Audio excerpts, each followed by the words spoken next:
We're still on the Glimpses of a Great Soul by Swami Aseshananda about Swami Saradananda. Right now we're on the section called Spiritual Precepts, which, as far as I can see, are portions of letters or portions of conversations to specific individuals. And today we're on page 151, Spiritual Consolation. I'm glad to know that you are keeping well, but I do not like the tone of despair in your letter. Please tell me why you are so depressed, my child. You have seen Holy Mother. You have received her blessings. Why should you feel motherless? Why should your heart be dry? Why should you be melancholy? Her grace, her compassion must have removed all your wants and filled your heart with the fragrance of her love. The Mother has shown you the way to liberation. Follow the path she has chosen. There will not remain the slightest void in your heart. True, Mother is gone. We will not be able to see her again with these eyes. That is the nature of all physical forms. The human body is bound to decay. Today or tomorrow it will surely die. But have no fear, my child. Our Master and Holy Mother have given you refuge. Their spirit is undying, their presence everlasting. Believe in the reality of their presence and give up the faintest sigh of doubt and despair. Surrender yourself completely to their care, and you will see in time all difficult problems will be solved. The hardness of the road will be smoothed. My child, why do you bemoan your lot? You have Mother's love. You have the affection of Maharaj. They have showered their kindness on you in abundance. Still you complain. What had we when Sri Ramakrishna, the only support of our life, left us? Holy Mother was young then. We, a handful of boys, were launched into a world of many critics and few sympathizers. From that day on, what was our support? What did we hold to as our prop in life? Who has guided us all these years? None, but He to whom we belong. It is He who has led us, guided us, and held us by the hand, through thick and thin, like the mother bird holding her fledgling under the wings of her protection and love. He alone is the protector of His children in their sorrows and grief. He alone is their Savior in their trials and troubles. He alone is their comforter in their dark days of loneliness and scorn. Leave all your worries behind and take refuge in our compassionate Lord. Know for certain that He will not leave you. He will never fail you when you cry His name with a longing heart. Inscrutable are His ways. We do not know how He works. He does everything. We are mere tools in His hands. Let me tell you a story which I heard from a lady in America. And the footnote on this is Mrs. Wheeler of Montclair, New Jersey, let me tell you a story which I heard from a lady in America whose guest I was for some time. She said to me that one night she saw in a dream a luminous figure full of love and compassion. He was looking at her steadfastly and was about to say something. Then her dream was interrupted. She was at that time passing through a terrible crisis. The vision filled her with inexpressible joy and removed all her agony. She thought to herself, "Who is this man? The figure must be a Hindu. He must be a holy man, a saint far above the type of man we come across in everyday life." His gentle eyes radiated purity and love. They have given comfort to my weary heart. That vision created a deep impression in her mind and changed her inner life tremendously. Whenever she heard that a Hindu had come to New York, she would leave her home in New Jersey and visit him. expecting to find the person she had seen in her dream.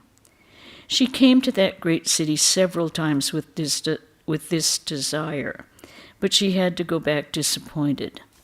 When I came to New York, she heard my lecture and was impressed.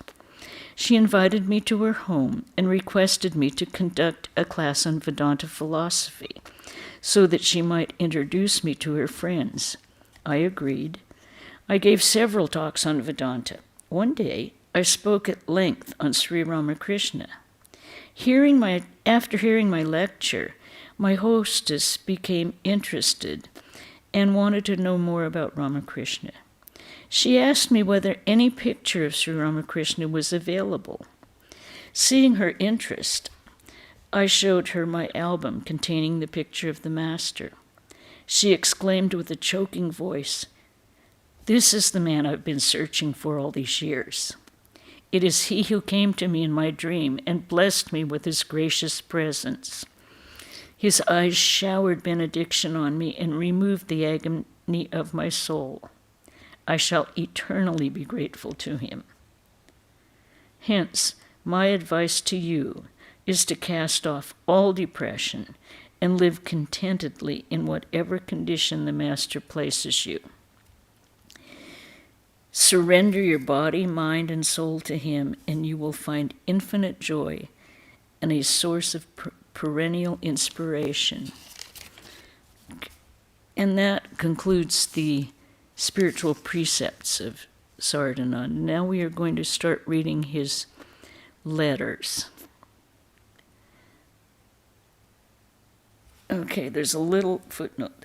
The letters of Swami Saradananda that were collected here were written over a 30-year period. Almost invariably, the words Sri Sri Ramakrishna Saranam headed his letters, and usually he signed them Sri Saradananda. For the sake of space, both the heading and the signature have been omitted, except in those cases when he used his personal name, Sarat. Most of them were written in Bengali. Okay.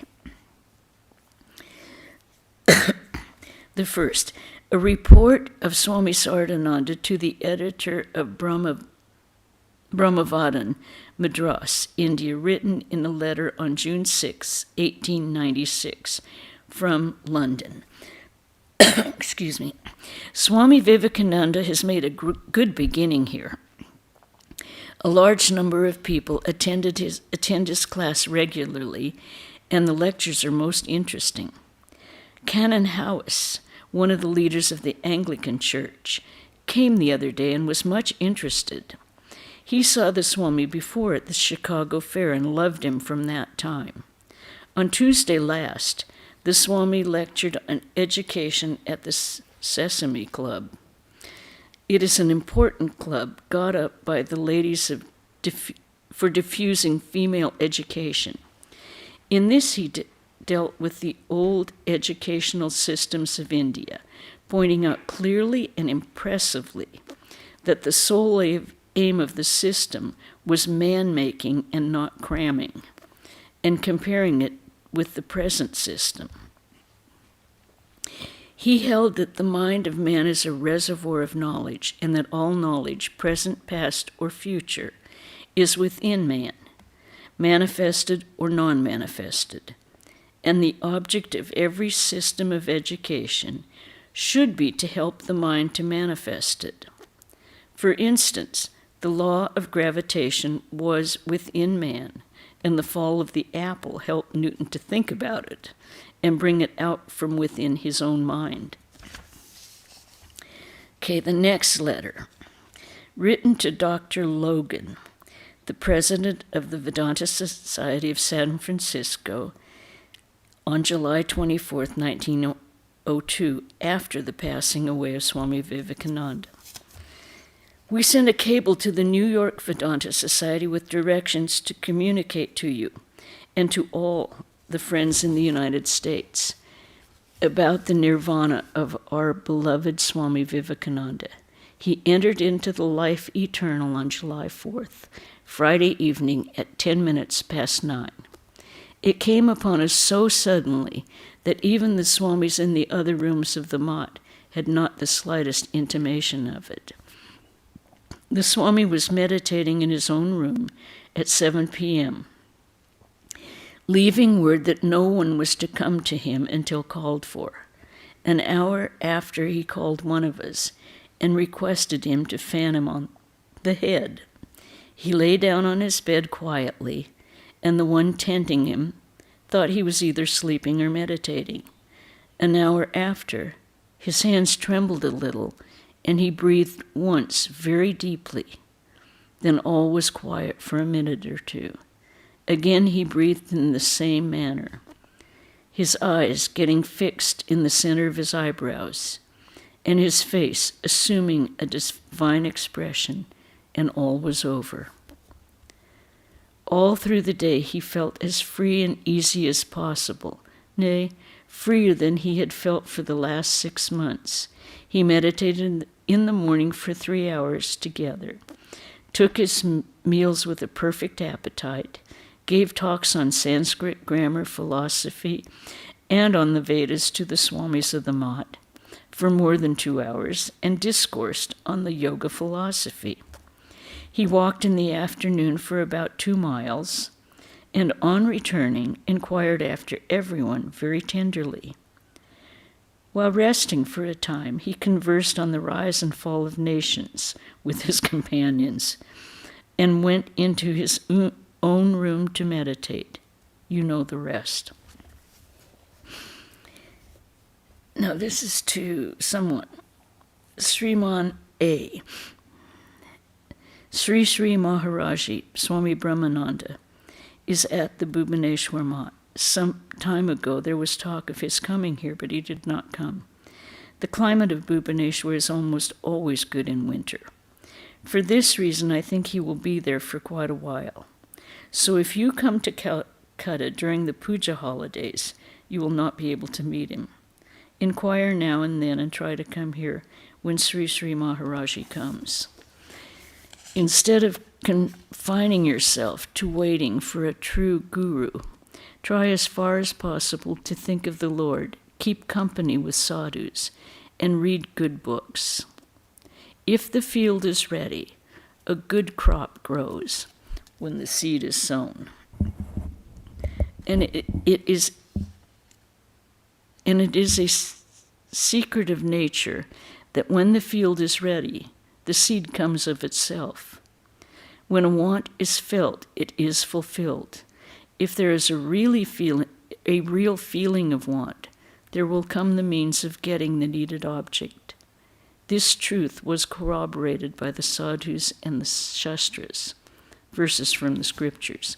We have always also realized its validity more or less in our own lives. A true guru has supersensuous powers. He visualizes the inner body of the disciple and instructs him in accordance with his past and future impressions. This is what seeing the past and the future means. Telling the past and the future by divination with numbers or by the use of astrology is not infallible in most cases.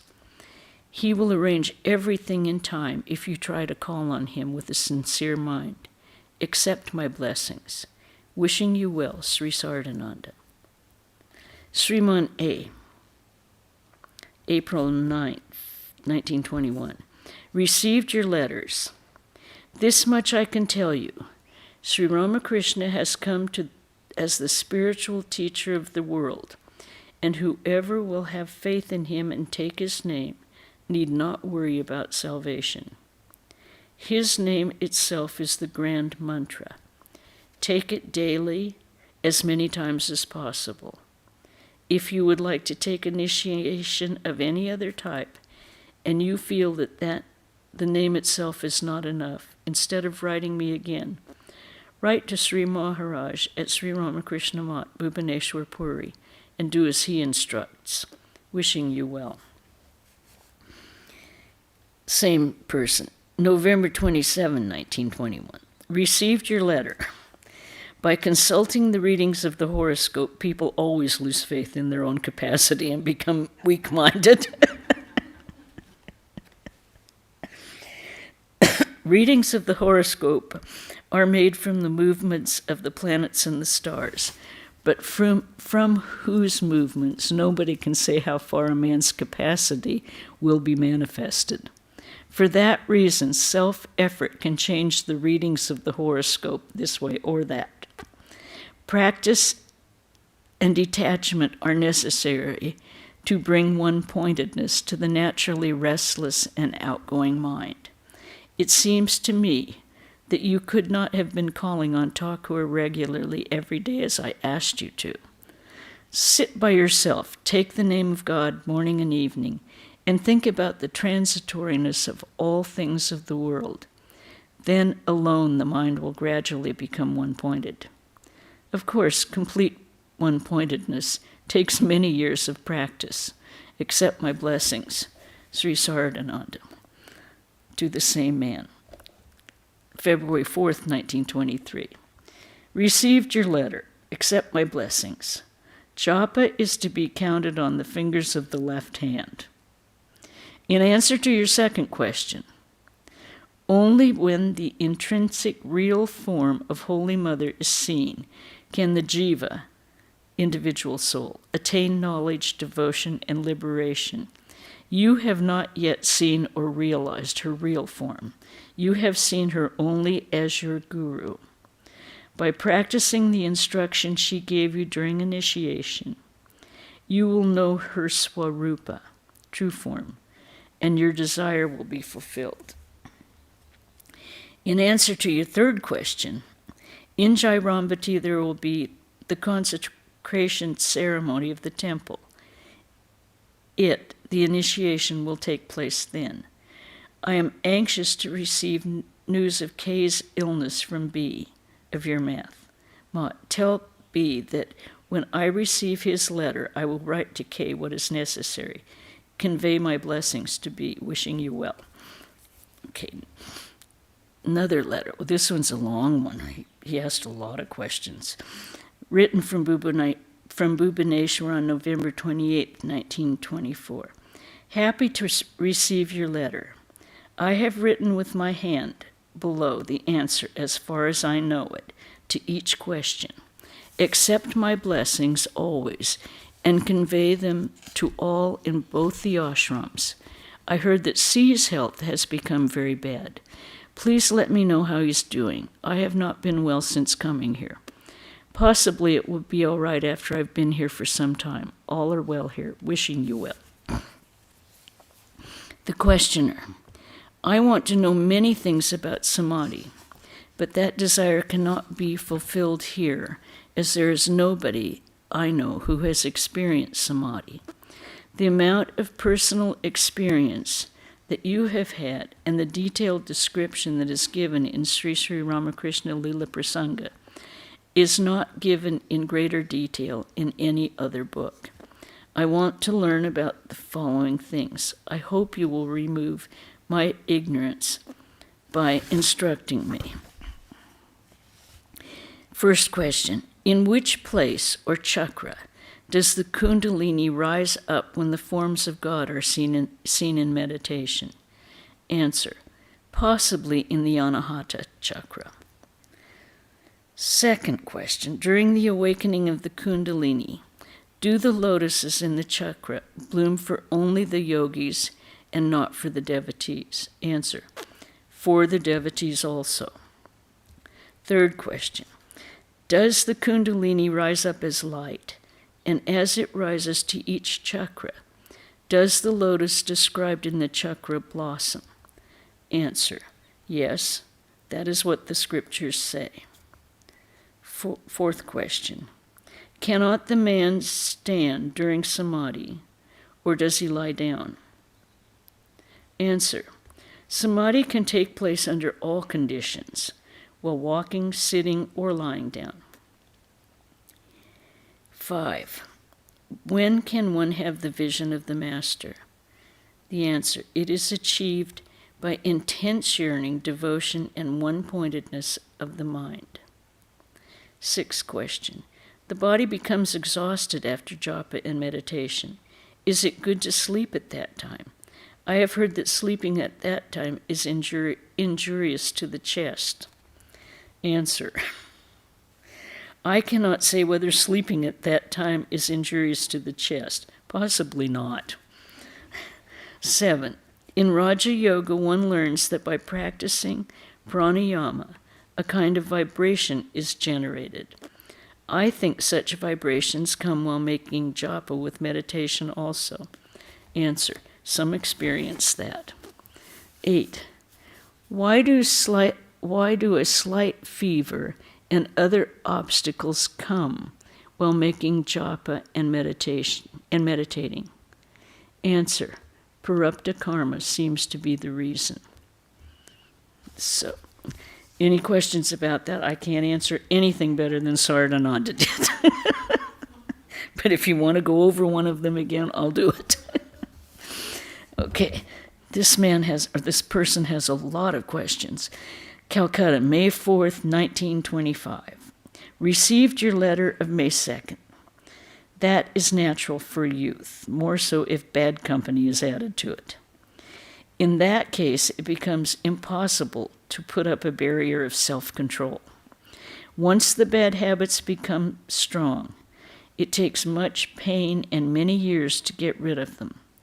So from now onwards, practice daily, keep holy company, have good thoughts, pray with great yearning to Sri Sri Thakur, and read good books. If you follow these instructions with a whole heart for a year or two, you will be able to see the result. Those who fail to benefit by then should marry and lead a good life. Accept my blessings.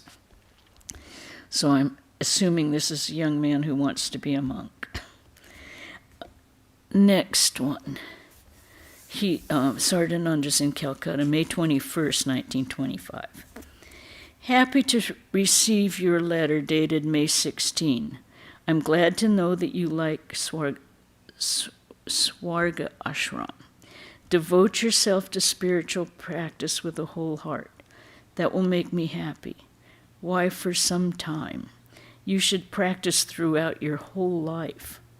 I pray to the feet of the Master that you may have devotion and faith. Make japa and meditate as much as you can bear, but don't go beyond your capacity. Needless to say, you should keep an eye on your health so you keep fit. There is no rule that so many hours of study and so many hours of japa and meditation should be done.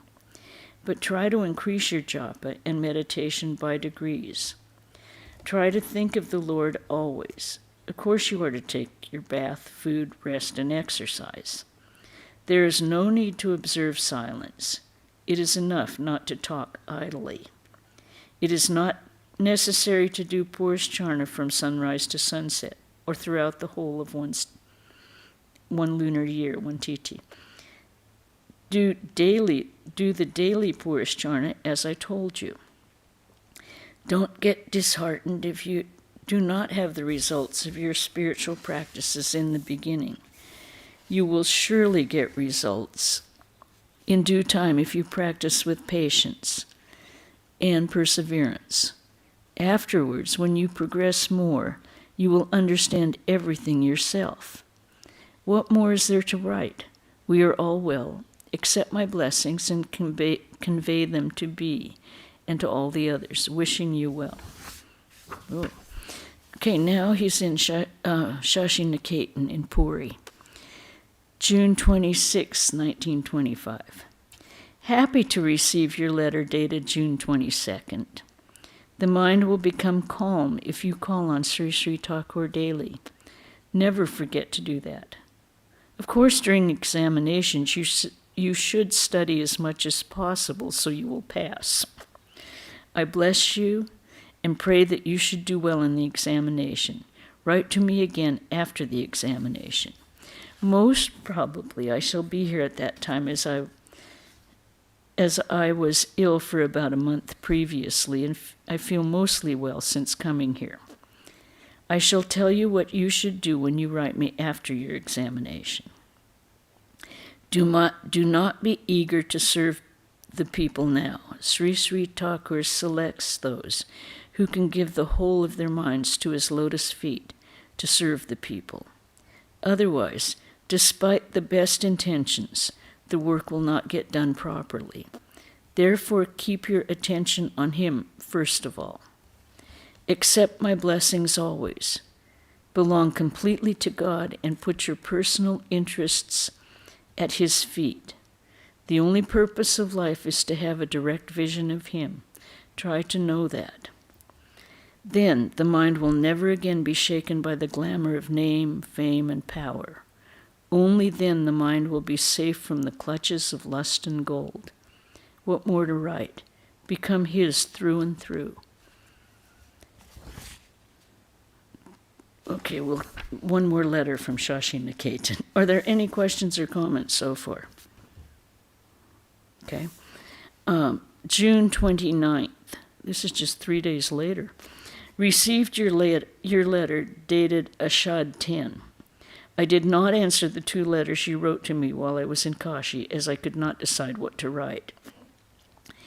Moreover, after coming to Calcutta, I had to settle a great deal of the Math's business in meetings with Shivananda Swamiji and others, and I had to arrange many other projects. And after that, I suffered more than a fortnight of fever. As a result, there was a shortage of time. As soon as I was a little better, I came here, and now I feel almost well. Accept my blessings always and convey them to the others in the 2 ashrams. Sorry to learn that the condition of your mind and body is not good. With the coming of age, the body declines, and one cannot hope to get back the health of youth. So attend to the body just enough to struggle on, and try hard to get peace of mind. Peace of mind can be had by spending more time in meditation and other spiritual practices, and by depending on the Lord. Therefore, call on Sri Ramakrishna and Mother as much as you can and pray to them with great yearning. I am also passing my days in semi-retirement. The main purpose of human life is the realization of God. What is broken cannot be made new again. And Holy Mother has done this to you so that you might see your mind clearly.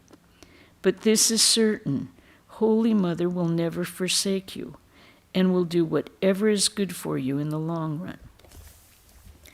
The 2 verses you quoted from the 3rd and 8th chapters of the Gita have no relation or sequence.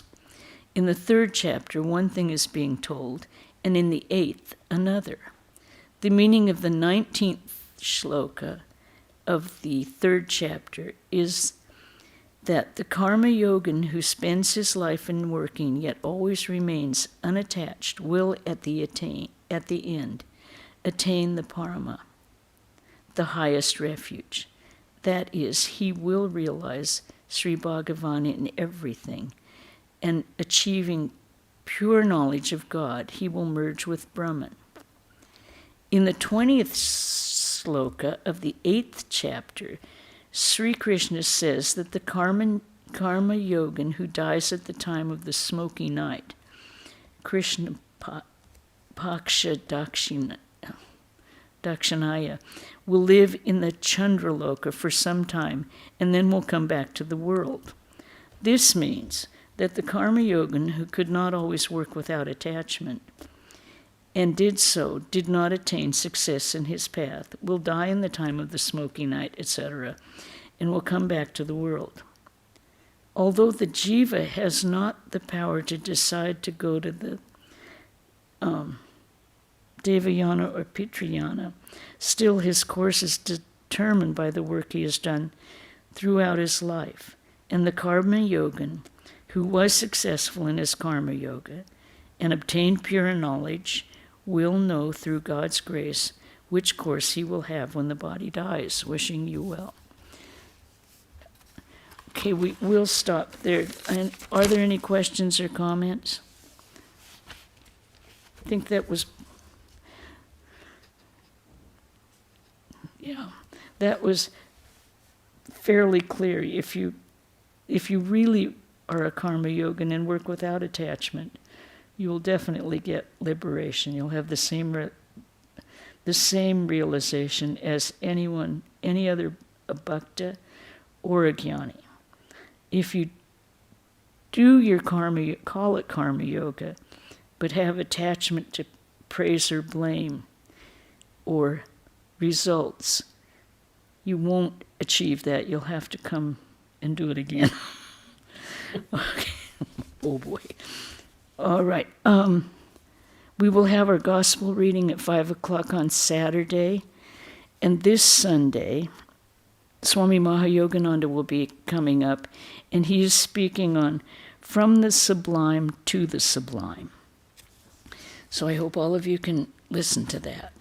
Be here if you can. If not, join us on Zoom or at YouTube. Okay, we'll end.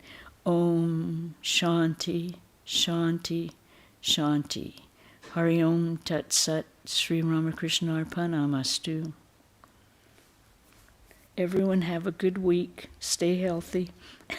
Thank you. And we'll see you when we see you.